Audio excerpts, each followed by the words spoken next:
Friends,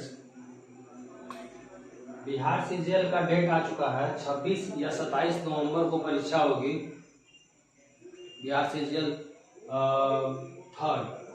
तो उसका PT का सिलेबस हम लोग आज डिकोड करते हैं। ये पीटी में किस टॉपिक से क्या क्या क्वेश्चन आएंगे और हम लोग उसको डिस्कस करते हैं। देखिए, पीटी में 150 क्वेश्चन रहेंगे और आपको 135 मिनट का समय दिया जाएगा, यानी कि एक क्वेश्चन पे लगभग 1 मिनट का भी समय नहीं होगा। 150 क्वेश्चन में 150 क्वेश्चन आपको 600 मार्क्स दिला सकते हैं। +4 और -1 का पैटर्न है एग्जाम में। मार्किंग का +4 मतलब सही करने पे और -1 गलत करने पे। अब इसको टोटल 150 क्वेश्चन को हम लोग नोटिफिकेशन में 3 सेक्शन में बांटा गया है: सामान्य अध्ययन और सामान्य विज्ञान और मैथ और मेंटल एबिलिटी टेस्ट, मानसिक योग्यता परीक्षा। सामान्य अध्ययन पर हम लोग आते हैं तो सामान्य अध्ययन में 2 सब टॉपिक है, एक करंट अफेयर और भारत और पड़ोसी देश। तो करंट अफेयर में हम लोग देखते हैं कि करंट अफेयर में क्या क्या है। पुरस्कार से मतलब हुआ कि जितने भी राष्ट्रीय और अंतर्राष्ट्रीय पुरस्कार मिले, जैसे अभी हाल में नोबेल पुरस्कारों की घोषणा हुई। इसके अलावा मिस यूनिवर्स, मिस वर्ल्ड, इस तरह के जो भी पुरस्कार घोषित किए जाते हैं, या फिर ज्ञानपीठ पुरस्कार, सारा का सारा पुरस्कार हमें पढ़ना है।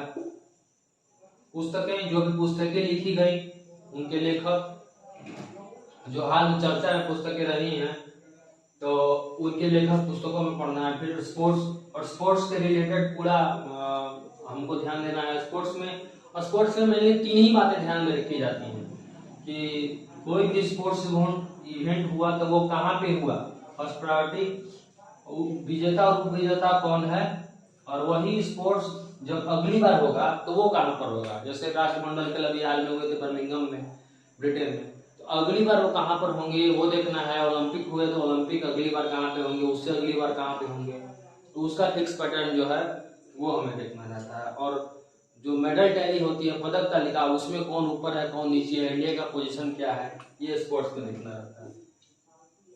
राजधानी और मुद्रा में ये एटलस में 193 देश हैं, तो पूरा एटलस खोल के हमको राजधानी और मुद्रा नहीं रटनी है। उसकी राजधानी और मुद्रा हमें उन्हीं देशों का ध्यान में रखना है जो अभी हाल फिलहाल में चर्चा में बने हुए हैं, अच्छे या बुरे कारणों से, जो भी कारणों से बने हुए हैं, तो उनकी राजधानी और उनकी मुद्रा है। उसके अलावा वैज्ञानिक प्रगति का मतलब यही है कि जो रिसर्च में नए नए इनोवेशन हो रहे हैं, जो डेवलपमेंट हो रहे हैं विज्ञान के क्षेत्र में, जैसे कोई वैक्सीन खोजी गई, कोई नया दवा निकली, या फिर कोई नया यंत्र आविष्कार किया गया, कोई टेक्नोलॉजी विकसित हुई, उसके बारे में। तो ये करंट अफेयर जो सेक्शन है, इन्हीं सब टॉपिक के इर्द गिर्द घूमता है। इसके बाद हम लोग आते हैं भारत और पड़ोसी देश, ये जो टॉपिक, इसमें भूगोल, इतिहास, संस्कृति। भूगोल का मतलब कि जो भारत और उसके आसपास के देशों का जो पर्वत पठार की कंडीशन है, या फिर जो निकट भविष्य में जो भी नेचुरल कैलामिटी आई, कहीं कोई चक्रवात आया, तो उसके बारे में हमें देखना होगा। इतिहास, संस्कृति, ऐसे कोई बात जो किसी भारत को किसी और देश से जोड़ती है सांस्कृतिक रूप से, तो उसका हमें पढ़ना होगा। जैसे अभी हाल ही में श्रीलंका को रामायण सर्किट में शामिल किया गया है, नेपाल को शामिल किया गया है, अम्बेडकर सर्किट में लंदन को भी शामिल किया गया है। तो ये हमें इस लिहाज से हम संस्कृति को देख सकते हैं। खैर, लंदन तो पड़ोसी देश नहीं है, लेकिन फिर भी। अब आर्थिक परिदृश्य का मतलब कि हमें ये देखना होगा कि हम और हमारे आसपास के जो कंट्री हैं वो किस तरह का परफॉर्मेंस कर रहे हैं जीडीपी के क्षेत्र में। जैसे आपने हाल में देखा होगा कि श्रीलंका की पूरी इकोनॉमी कोलैप्स कर गई, पाकिस्तान दूसरी राह पे है, तो ये सब हमें देखना होगा। उसके बाद स्वतंत्रता आंदोलन हमें अपना देखना होगा, बस इंडिया का, कि भारत का स्वतंत्रता आंदोलन किस तरह से शुरू से लेकर अब तक किस तरह से चला आया, उसमें क्या क्या पढ़ा हुए, वो हम लोग पढ़ेंगे। तो उसके बाद भारतीय कृषि एवं प्राकृतिक संसाधन, ये ज्योग्राफी का टॉपिक जो है, भारतीय कृषि एवं प्राकृतिक संसाधन, जिसमें भारत में कृषि में कौन सा राज्य किस चीज में आत्मनिर्भर है, सबसे आगे है, सबसे पीछे कौन सा है, ये देखना होगा। और किस राज्य में कौन सा खनिज सबसे ज्यादा पाया जाता है और सबसे ज्यादा उसका दोहन कहाँ होता है, कहाँ वो पाया जाता है, मतलब माइनिंग की पूरी चीजें हमें प्राकृतिक संसाधन के अंतर्गत देखनी होगी, जो हम लोग इस चैनल में टू द पॉइंट में सारा पढ़ेंगे। भारतीय संविधान एवं राज्य व्यवस्था। भारतीय संविधान एवं राज्य व्यवस्था से ये जो पॉलिटी का टॉपिक है ये बहुत इजी मार्क्स आपको दिला सकता है, क्योंकि सबसे छोटा टॉपिक है और एक बार आप अच्छे से पूरा पढ़ रही है तो दोबारा या तीबारा रिवीजन करने की ज्यादा आवश्यकता नहीं पड़ती, तो आप अच्छे से इसमें नंबर गेन कर सकते हैं। पूरा स्टैटिक टॉपिक होता है, ये तो बदलते रहता है लेकिन ये बदलता नहीं, स्टैटिक टॉपिक है। पंचायती राज एवं सामुदायिक विकास। पंचायती राज अभी हाल के समय में किसी भी पेपर में बहुत ज्यादा इससे क्वेश्चन आते हैं, तो पंचायती राज का हमें इसको पढ़ना होगा। और सामुदायिक विकास। सामुदायिक विकास में आप देखते होंगे कि बहुत सारे कार्य जो है, बहुत सारी योजनाएं सरकार चला रही है ग्राम समाज के विकास के लिए, नई नई तरह की योजनाएं, तो सारी योजनाओं को हमें सामुदायिक विकास के अंतर्गत पढ़ना पड़ेगा। और पंचवर्षीय योजनाएं।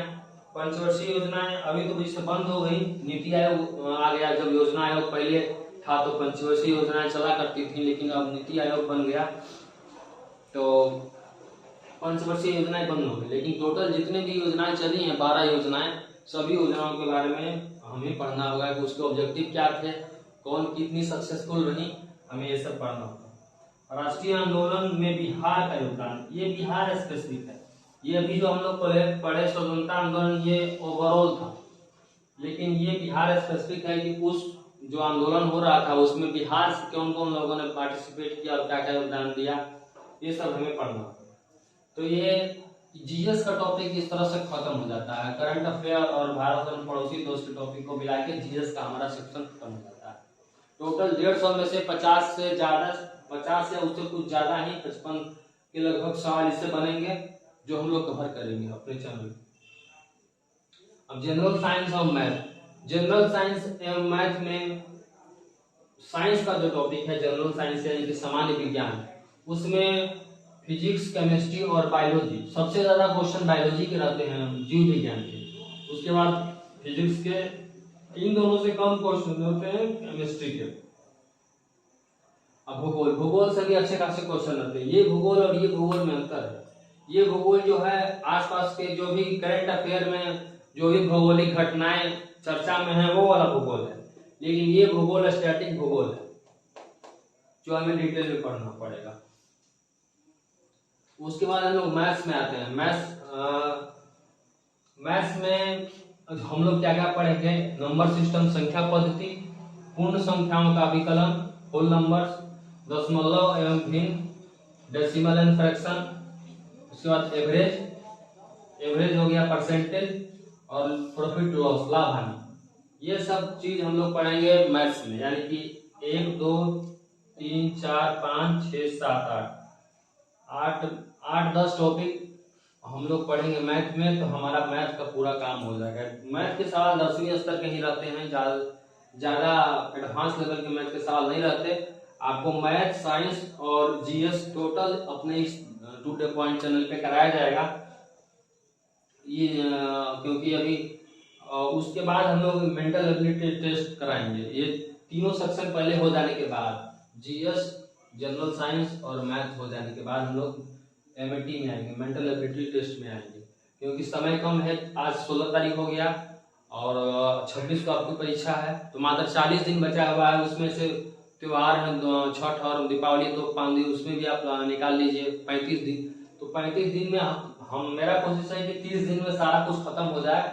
बाकी 7-8 दिन जो बचेगा लास्ट में, उसमें मेंटल एबिलिटी टेस्ट हम लोग कराएंगे। उसके अलावा प्रीवियस ईयर क्वेश्चन भी लगाएंगे, क्योंकि ये थर्ड है, 2 पहले हो चुके हैं, तो दोनों का क्वेश्चन हम लोग कराने की कोशिश करेंगे इसमें। अब देखिए मेंटल एबिलिटी टेस्ट में क्या क्या आएगा, तो verbal, non verbal, reasoning, coding, decoding, blood relation, यही मेंटल एबिलिटी टेस्ट में आएगा, यानी कि मानसिक योग्यता परीक्षा में, जो हम लोग आगे देखेंगे। यही सिलेबस है बिहार सीरियल तृतीय का, पीटी का, इसी को हम लोग कवर करेंगे। हमारे साथ बने रहिए, धन्यवाद।